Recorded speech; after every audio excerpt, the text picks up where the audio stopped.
स्वातंत्र्यानंतर पहिल्यांदाच तमाशा कलावंत रघुवीर खेडकर यांना पद्मश्री पुरस्कारानं उद्या राष्ट्रपती द्रौपदी मुर्मू यांच्या हस्ते सन्मानित करण्यात येणार आहे। त्याच पार्श्वभूमीवर पुढारीचे प्रतिनिधी शिवाजी काळे यांनी रघुवीर खेडकर यांच्याशी केलेली ही खास बातचीत। माझ्या मागच्या पिढ्याचं, माझ्या पिढीचं आणि येणाऱ्या पिढीचं ग्रामीण भागामध्ये जेव्हा टीव्ही नव्हते त्या काळामध्ये मनोरंजनाचं काम केलं, समाजसुधारणाचं काम केलं त्या तमाशाला। आता त्या तमाशाचा राजधानी दिल्लीमध्ये राष्ट्रपतींच्या हस्ते सन्मान होतोय। रघुवीर खेडकर तमाशा कलावंत यांच्या हातात उद्या पद्म पुरस्कार पडणार आहे आणि ज्यांनी रघुवीर खेडकर यांचा तमाशा पाहिला त्यांच्या अंगावरती काटा आल्याशिवाय राहणार नाही। सर्व जीवनपट त्यांच्या वैयक्तिक जीवनामागे आहेच, मात्र त्यांनी महाराष्ट्राला मनोरंजनाचं काम केलं। ते रघुवीर खेडकर माझ्यासोबत आहेत। भाऊ, खरं खूप खूप अभिनंदन, तुमचं पुरस्कार मिळतोय। काय भावना आहेत आणि पूर्ण जीवनपट मागे आहे। कधी कधी पडद्यामागचं जे काय घडलं ते कधी आठवत नाही, मात्र जो समोर दिसतो तो सोंगाड्या, तो रघुवीर खेडकर आम्ही पाहिला। त्या रघुवीर खेडकरचं आज काय म्हणणं? नाही, खूप चांगलं वाटतंय। पुरस्कार मिळणार आहे उद्या आणि संपूर्ण तमाशा सृष्टीला एक वेगळी कलाटणी मिळणार आहे, जेणेकरून तमाशा सृष्टी पुन्हा नव्याने उभारी धरेल असा उद्याचा क्षण असणार आहे। आणि मी खूप मनापासून भारत सरकारचा आभारी आहे की त्यांनी स्वातंत्र्यानंतर 77 वर्षानंतर लोककला तमाशाला हा पुरस्कार दिलाय। याबद्दल मी त्यांचे आभार मानतो। खरं तर तुम्ही सरकारचे आभार मानले आणि लोकशाहीमध्ये बघा की अनेक वेळा असं घडतं, तुमच्या वगनाट्य असो किंवा तुमचे तमाशा असो, यामधून तुम्ही अनेकदा सरकारवरतीही ताशेरे ओढले। मग ते मागच्या इंदिरा गांधींचं, राजीव गांधींचं किंवा तुमच्या आजच्या काळातले मोदी सरकार असो, मात्र सरकारने कलेचा सन्मान केल्याचं पाहायला मिळतं। आणि या सगळ्यांबद्दल तुमचं पंतप्रधान नरेंद्र मोदी असो, राज्याचे मुख्यमंत्री देवेंद्र फडणवीस असो किंवा द्रौपदी मुर्मू ज्या राष्ट्रपती आहेत त्यांच्याबद्दल तुमचं काय म्हणणं आहे? नाही, खूप चांगली माणसं आहेत। मुळात राष्ट्रपती चांगले आहेत, पंतप्रधान चांगले आहेत, त्याचप्रमाणे गृहमंत्री चांगले आहेत। ही सर्वच माणसं चांगली आहेत, कारण त्यांनी तळागाळातली माणसं विचून बाहेर काढली, त्यांना हे पुरस्कार दिले। पूर्वी असं होत नव्हतं। पूर्वी मोठ्या लोकांचेच फक्त पुरस्कार व्हायचे, सिनेमावाल्यांचे, नाटकावाल्यांचे, मोठमोठ्या डॉक्टरांचे, मोठमोठ्या शेतकऱ्यांचे, मोठमोठ्या कारखानदारांचे, परंतु आमच्यासारख्या गोरगरिबांकडे कुणी बघत नव्हतं। परंतु या सरकारने तो पायंडा मोडून गोरगरिबाला जो हा पुरस्कार देत आहेत, ही सर्वात आनंदाची गोष्ट आहे। खरं तर राज्याचे मुख्यमंत्री देवेंद्र फडणवीस आहेत, त्यांच्याशी कधी संवाद झाला नाही? अजून तर नाही झाला, पण मला वाटतं त्यांच्याशी मी बोलावं। जर मुख्यमंत्र्यांनी बोलवलं तुम्ही जाल? हो, नक्की जाईल। आता पुढच्या जीवनपटाकडे पाहताना अनेक वेळा आम्ही, म्हणजे अलीकडची पिढी जी डिजिटल किंवा ज्याला जिंजी म्हणतात, त्यांनी तमाशावरती चित्रपट पाहिले, पिंजरा पाहिला, नटरंग पाहिला, त्यातून अनेकांना तमाशा समजला। पण ज्यांनी तमाशा पाहिलाय त्याच्यापेक्षा तमाशाचं जग खूप वेगळं असतं, असं मी तमाशा पाहिल्यामुळे मला माहितीये। या चित्रपटांचा काय परिणाम झाला पिढ्यांवरती? खूप झाला, 2 पिढ्यांवर परिणाम झाला याचा। कारण पूर्वी लोक तमाशाला लहान मुलांना घेऊन सुद्धा यायची, बायका मुलांना घेऊन यायची। आज तीच लोक फक्त एकटे येतात। का तर तमाशात असं चालतं म्हणून त्या बायांचा गैरसमज झाला, घरच्या बायांचा। घरगुती बायांनी तमाशाकडे पाहण्याचा दृष्टिकोन बदलला, वाईट नजरेने पाहू लागल्या। त्यामुळं महिलांचं प्रेक्षक कमी आलं, लहान मुलांचं प्रेक्षक कमी आलं आणि जी चांगली माणसं आहेत ती यायला थांबली। म्हणजे पिंजरा चित्रपट आम्ही पाहिला। एकट्या पिंजऱ्यानेच असं केलंय असं नाही। पिंजरा चित्रपटातील कलावंतांनी सगळ्यांनी उत्कृष्ट भूमिका केल्या। डॉक्टर श्रीराम लागूंनी उत्कृष्ट भूमिका केली, संध्याताईंनी उत्कृष्ट भूमिका केली। त्यांच्या भूमिकेबद्दल मला बोलायचं नाही, परंतु त्याच्यात जी कथा दाखवली की तमाशातली बाई आली आणि गावातला मास्तर बिघडला, ही त्यांची जी आहे कथा, ही कथा मला पटली नाही। कारण तमाशातली बाई बाहेर जातच नाही परवानगी मागायला. आमचे माणसं असतात, पुरुष असतात, ते जाऊन परवानगी आणतात. तमाशातली बाई कुठली जात नाही आणि कधी असं होत नाही, हे चुकीचं आहे. पण एक मुद्दा असा आहे की तमाशाच्या बाईला प्रेम होणं आणि तिने मास्तर बिघडणं, म्हणजे असंही होऊ शकतं की तमाशाच्या बाईवरती प्रेम झाल्यामुळं आणखी काहीतरी चांगलं झालं असतं. पण कथेने ही नकारात्मकता दाखवली असं तुमचं म्हणणं आहे का? तमाशाच्या व्यक्तीच्या नादी लागणं म्हणजे काहीतरी वाईट होणं. हो, हे दाखवण्यात आलंय त्याच्यात. त्याच्यानंतर बरेच चित्रपट आले, मी पाहिलेत, पण त्याच्यात सगळं तमाशाच्या विरोधातच दाखवण्यात आलेलं आहे. पण तो तमाशा हा नव्हे, आम्ही जो करतो हा तमाशा वेगळा, हा वगनाट्याचा तमाशा, आणि तो तमाशा तो गाण्यांचा तमाशा. एक तमाशाचा मुद्दा आला म्हणजे असं म्हटलं जातं आपल्याकडं की हा देश तमाशाने आणि कीर्तनाने सुधारला नाही आणि कीर्तनाने सुधारला, तमाशाने बिघडला नाही. मात्र तमाशा पाहिला, तमाशातून अनेक वेळा साथ घातली जाते समाजाला. तुम्हाला कधी आठवतं का एखाद्या मुद्द्यावर तुम्ही साथ घातली आणि त्याचा खूप परिणाम झाला? नाही, तसं नाही. कसं आहे, समाजाच्या ओघाओघाने जातो. समाज कधी कुणी सांगितलं म्हणून सरळ जात नाही. समाजाची चालण्याची दिशा कधी इकडं असते, कधी इकडं असते. त्यामुळे आम्ही साथ घालूनही बऱ्याच वेळा उपयोग झालेला नाही आणि बऱ्याच वेळा उपयोग झालेला आहे. मला हे विचारायचं की रघुभाऊंचं तमाशातलं असं कोणतं गीत आहे की जे आज रघुभाऊंना आजच्या पूर्वसंध्येला पद्मश्रीच्या अगोदर तुम्हाला गावं वाटेल, त्याच्यातल्या 2 ओळी? निसर्ग राजा ऐक सांगतो, गुपित जपलंय र कोणी माझ्या मनात लपलंय र कोणी माझ्या मनात. हे माझं गाणं मी जवळजवळ 40 वर्ष गातोय. पण खर तर रघुभाऊच्या मनामध्ये पूर्ण तमाशाचा पट, अनेक घटना असतील, पण अशी कोणती घटना आहे की जी सतत मनाला, काळजाला टोचते की तमाशात असताना हे घडायला नको होतं? अशा भरपूर घटना आहेत की त्या तमाशात घडायला नको वाटत होत्या. पण आता बऱ्याच घटना अशा आहेत की ज्या तमाशात चांगल्याही झालेल्या आहेत. घोडेमाळेगावला तमाशाचा 1 नंबर आला, ती घटना चांगली झालेली आहे. त्याच घोडेमाळेगावला एक कलावंत जगवला, ती घटना वाईट झालेली आहे. आणि मुळात आहे ना, रसिकांनी साथ दिली ना तर सुख आणि दुःख हे दोन्ही आम्ही बाजूला ठेवतो. फक्त रसिकांची साथ मिळाली पाहिजे. मी आता तमाशाच्या आर्थिक, राजकीय आणि सामाजिक अंगाकडे येतो.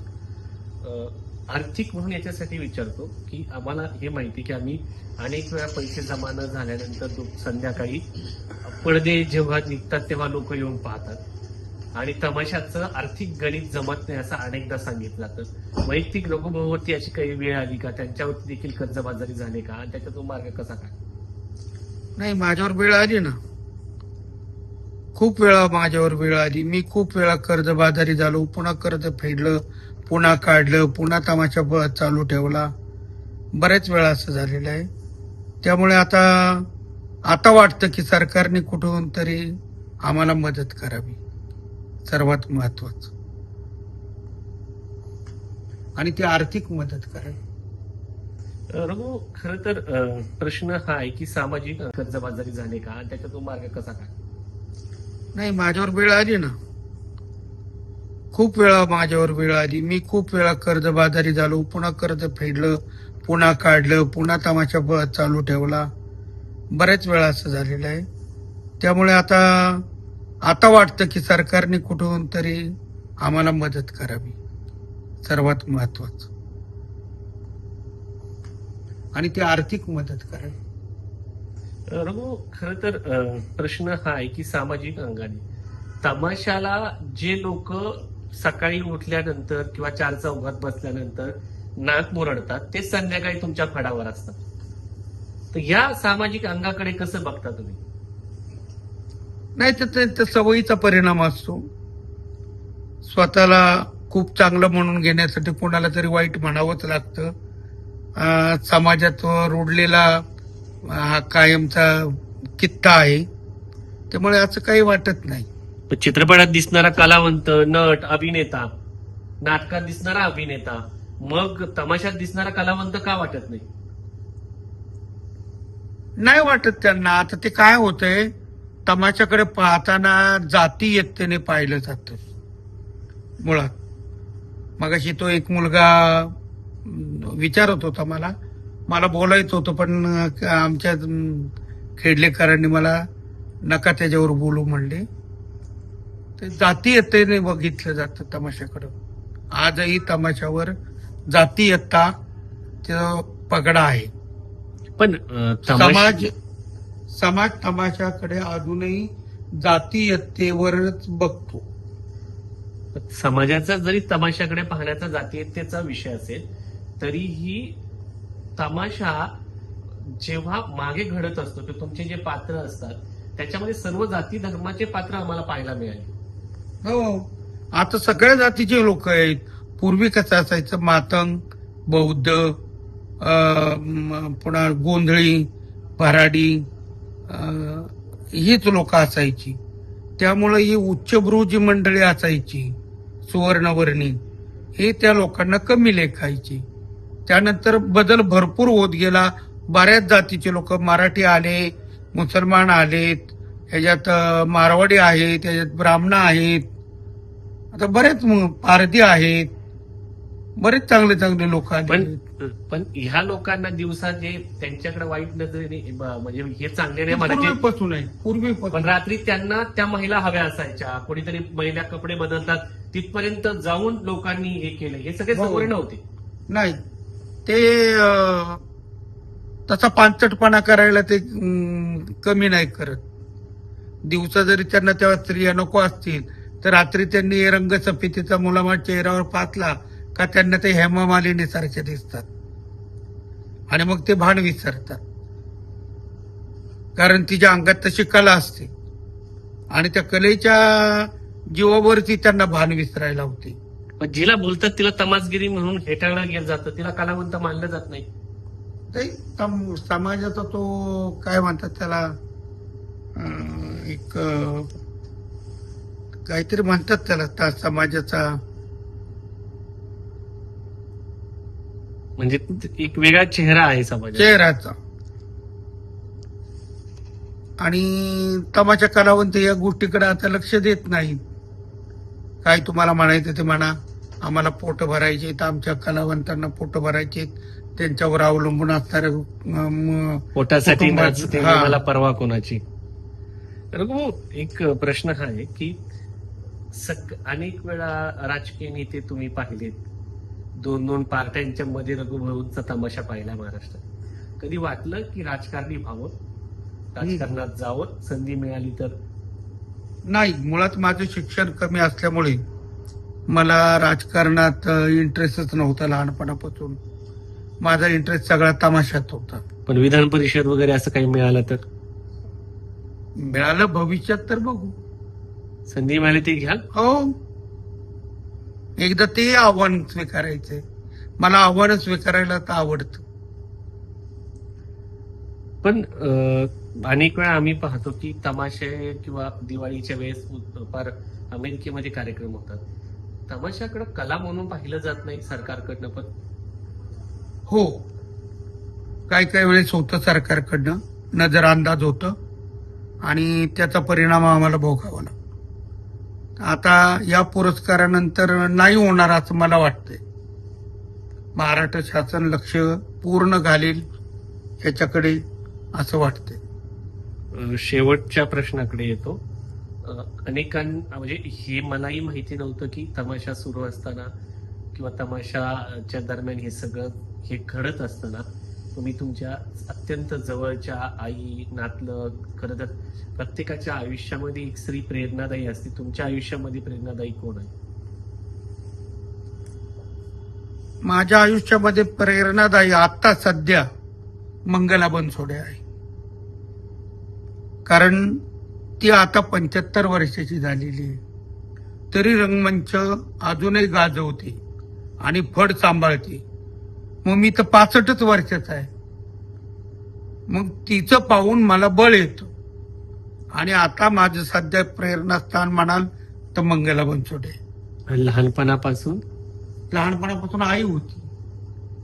जोपर्यंत आई होती तोपर्यंत आईलाच प्रेरणास्थान मानलं. पण आई गेल्यानंतर मंगलताईला माझी प्रेरणा समजतो.